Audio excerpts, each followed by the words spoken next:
Salve, salve amigos! Muito bem-vindos a mais um vídeo aqui no canal Léo Jesus, vídeo em alto astral. Então nesse mesmo astral já cola no like, se inscreva no canal se você não é inscrito para trocarmos ideias sobre o maior clube deste país, São Paulo Futebol Clube, que fez uma janela espetacular, gente. São Paulo que já trouxe Rafael Tolói, Mailton, né? Questão de tempo aí para a liberação da FIFA para ser inscrito como novo lateral direito do São Paulo. E agora a cereja do bolo. Nós vamos falar de cada um deles, mas vamos direto para a parte maravilhosa, cara. Contratação de Marcos Leonardo. Quando você estiver assistindo, talvez a diretoria já até anunciou. Se não anunciou ainda, irá anunciar. Marcos Leonardo jogará no São Paulo até o final desta temporada. E, gente, é uma surpresa espetacular, porque o São Paulo já tinha sondado o Marcos Leonardo, a gente já tinha falado aqui no canal, e também com uma questão muito segura e óbvia, o jogador não viria para o São Paulo. Pô, mas que reviravolta é essa? O São Paulo consultou valores, se assustou como de costume, e se assustaria mesmo. Um salário do Marcos Leonardo equivale a 2,5 milhões de reais na conversão atual. Só que o que pegou, gente? Olha lá, hein? Teve fatores importantes para a vinda dele. Petros, que fez esse meio-campo, sinalizou para a diretoria do São Paulo que foi buscar informação, vontade do jogador que é São Paulino. Marcos Leonardo é São Paulino de coração. Mas eu não tô aqui para romantizar essa história. Pô, ele veio porque é São Paulino, vai jogar no São Paulo só porque é São Paulino? É óbvio que não. Marcos Leonardo tinha interesse também recente do Palmeiras e do Flamengo. Só que é o seguinte, gente, se vai para o Flamengo, ele seria titular? Tem potencial para isso, mas brigaria por posição. Para o Palmeiras, o mesmo cenário. Marcos Leonardo sabe que além de jogar no clube do coração, ele vem para um clube que com certeza absoluta será titular. E tem Copa do Mundo batendo as portas. E hoje não se existe um centroavante na seleção que todo mundo bate o olho e fala, cara, é esse. Pode ver, Caio Jorge, do Cruzeiro, boa fase e tal, mas aí, nível do Marcos Leonardo, tá lá, oportunidade na seleção. E o Marcos Leonardo tá de olho nessa movimentação, o cara quer a carreira dele, o cara quer a Copa do Mundo. Então, vir para o São Paulo é muito inteligente.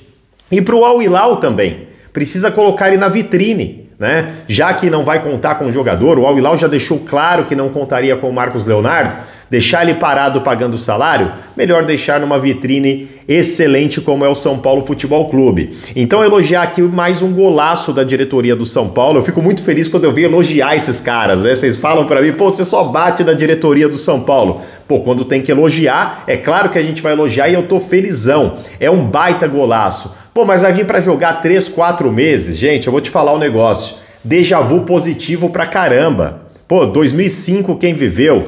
O Grafite teve uma contusão às vésperas das semifinais da Libertadores da América e era um jogador importante para o São Paulo pela questão tática, sobretudo. Isso forçou o São Paulo a ir ao mercado e trazer o Amoroso. É claro, não era só até o final do ano ali, tinha outras questões, né? Depois o Amoroso acabou saindo cedo também, mas veio e mudou o São Paulo de patamar. E para mim o Marcos Leonardo muda o São Paulo de patamar. Cara, você imagina, o São Paulo tá indo bem, né, nas mãos do Crespo, mas é uma máquina incompleta. Faltava ao São Paulo este homem-gol, mesmo quando o André Silva estava por aí. É um cara que se esforçava, quebrava um galho, mas tinha suas limitações técnicas. O Marcos Leonardo, ele vai dar aquele incômodo pro adversário, né? Ele vai dar essa condição do São Paulo incomodar, ele tira o adversário. Quem assistiu o Mundial viu isso, quem acompanhou quando ele era garoto aí no Santos, a mesma coisa.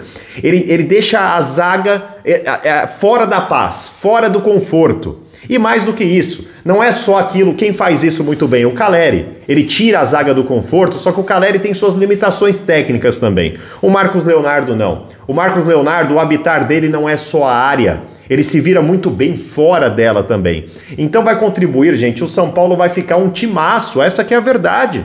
O time do São Paulo, a partir da chegada do Marcos Leonardo, não deve absolutamente nada para nenhum dos remanescentes que estão na Libertadores, com exceção ao Flamengo. O Flamengo permanece ainda, aqui eu não estou falando de elenco, eu estou falando de time, tá? de time titular, para mim o Flamengo permanece mais forte. Mas a questão é, se a gente enfrentar o Flamengo, se o São Paulo conseguir avançar, o Flamengo conseguir avançar também, o encontro seria uma final e um jogo único. Então, com o time que o São Paulo terá pronto até lá, você imaginando, cara, uma volta em alto nível de Lucas Moura, Arboleda de volta para a zaga, o São Paulo consegue sim enroscar a vida do Flamengo em um jogo e ser campeão. É claro que até lá você tem que tratar com muita seriedade, confrontos com a LDU, quem vier, se o São Paulo passar de Palmeiras e River, será pedreira também, provavelmente o Palmeiras, mas agora o São Paulo já começa a olhar no olho. O São Paulo deixa de ser um azarão nessa Libertadores e começa a brigar muito bem.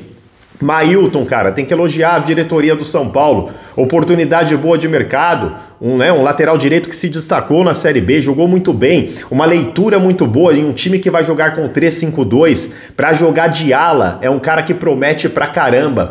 Pode ajudar o São Paulo, gente. Não tenham aí preconceito com essa contratação no sentido de, pô, um cara da Série B. Vou voltar a 2005, galera. São Paulo, quando ganhou o Campeonato Mundial de 2005, quem era Josué do Goiás? Quem era Danilo do Goiás? São Paulo contratou um pouquinho antes, ok. Mineiro, né? São Caetano ou Ponte Preta, se não me engano São Caetano, o Mineiro tava. Você pega a base do time campeão, São Paulo, Grafite também do Goiás. São Paulo conseguiu trazer jogadores que ninguém conhecia ou conhecia muito pouco e formaram um time de hoje, caras que são ícones, né? Não estou comparando o Mailton nesse cenário, mas vamos com calma, vamos apoiar porque é uma boa contratação. Para mim, um acerto da diretoria do São Paulo. E o Rafael Tolói, tem as discussões, quanto que vai ganhar, não vou entrar nesse mérito. Se ganhar muito, aí é uma contratação que para a questão financeira do São Paulo complica. Estou falando da parte técnica e tática. Um dos maiores jogadores da história do Atalanta da Itália. O cara não à toa foi para a seleção italiana, campeão da Euro por lá. Então o São Paulo contrata um zagueiro, cara, com bagagem, um cara que tem perfil de liderança e uma contratação muito inteligente. Um técnico que vai jogar majoritariamente com 3 zagueiros na maioria dos jogos, gente. Você tem o Ferrarese, o Arboleda e o Alan Franco. Ponto para mim, esta é a zaga titular. Na minha opinião, Rafael Tolói não entra aqui. Mas quando um desses tomar cartão, Deus me livre, se machuca, você acaba colocando hoje o Sabino. O Sabino, cara, embora ele se esforça, ele é muito abaixo desses 3. O Tolói não. Se um desses 3 sair, você consegue reconfigurar essa defesa com o Rafael Tolói trazendo segurança. Então você contrata um jogador já mais experiente, mas com perfil de liderança, que conhece o clube, um cara com perfil de Libertadores da América, um cara com bagagem internacional, que é o Rafael Tolói. Você contrata um lateral direito, cara, que tem tudo a ver com o esquema 3-5-2 e consegue tirar meio que da cartola essa contratação do Marcos Leonardo. Cara, espetacular a janela que o São Paulo fez. Vai dar certo? O São Paulo vai ser campeão? Isso só o futuro vai dizer. O São Paulo maximizou as suas chances de vencer a Libertadores da América? Acho que sim, gente. Né? Em meio a tantas notícias difíceis, tantas cobranças que a gente faz aqui sobre o São Paulo, uma luz muito grande brilha. O São Paulo pode sim ser tetracampeão da Libertadores. Né? Pô, tá se iludindo demais, não é uma ilusão, cara. O time que o São Paulo está formando, com a evolução que vem tendo nas mãos do Hernan Crespo, proporciona a nós sonharmos sim. Vamos fazer aqui, cara, um bate-bola rápido. Pô, vamos imaginar esse time titular do São Paulo? Rafael, os 3 zagueiros, Ferrarese, Arboleda e Alan Franco.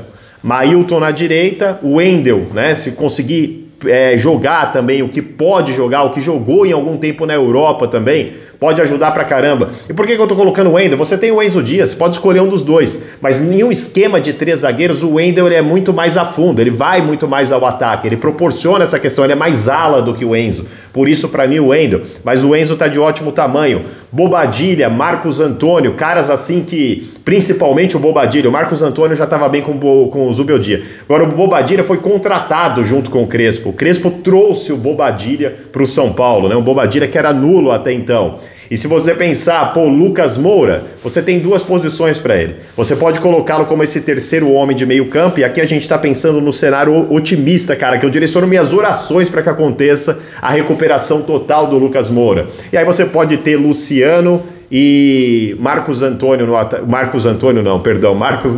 no ataque, né? Ou você pode ter o Ferreirinha e o Marcos Leonardo no ataque. E aqui eu estou falando de um Lucas Moura de meio campo. Eu não faria, eu tô te dando opções. Para mim, Lucas Moura no ataque, junto com o Marcos Leonardo, porque o que tá jogando de bola o Rodriguinho não mexo. Tá voando, outra contratação que veio junto com o Crespo. Então o São Paulo hoje tem alternativas. Daqui a pouco volta o Oscar, uma opção para o meio de campo. Quer mudar, trazer o Lucas para esse homem de meio de campo, se de repente o Rodriguinho sentiu o jogo, sei lá, por experiência, né? E o Lucas, se estiver voando, queira Deus, Lucas, que você esteja, porque aí é um baita de um reforço para o São Paulo também, já caseiro. Cara, traz o Lucas pro meio, você tem o Luciano como opção, você tem o Ferreirinha, você tem o menino Henrique que tá aparecendo bem pra caramba também. É um São Paulo diferente, gente. É um São Paulo que hoje joga bola, pegando rápido o jogo contra o Cruzeiro, aquele lance que o Patrick acabou indo com a perna direita dele, isolando a bola. Não olha só para esse lance do Patrick, olha para a jogada do São Paulo. O Hernan Crespo até cita na entrevista coletiva, né? Pô, se o Patrick faz o gol, pode fechar o estádio, fecha a porta, porque o gol que o São Paulo ia fazer seria espetacular. E não é à toa. Isso é treinamento, o São Paulo está em evolução, tem jogadores importantes voltando. Galera, dá para sonhar com o tetracampeonato da Libertadores. Já não é mais nenhum absurdo a gente ver o São Paulo de volta ao Mundial de Clubes esse ano, jogando contra o PSG. Queira Deus. Não é viagem da minha cabeça, não é outro mundo, é pés no chão. O São Paulo está montando o elenco que nos proporciona sonhar. Vai ser fácil? Não. O jogo contra a LDU já será um inferno, o confronto será um inferno por causa da altitude. É um time bem organizado, não estou desfazendo dos adversários, só estou dizendo que o São Paulo eleva o seu patamar e as coisas podem dar certo sim. Deixa nos comentários a sua opinião, eu tô empolgado pra caramba. Bem-vindo, Marcos Antônio, faça a festa, nos ajude com o tetracampeonato, depois você pode ir embora, ir com Deus aí, né, galgar aí novos caminhos na Europa, ir pra Copa do Mundo, mas faz acontecer. Tetracampeão da Libertadores vai ser bom pra você, bom pra mim, bom pra todo mundo e vamos São Paulo. Se inscreva no canal e ative as notificações, vamos!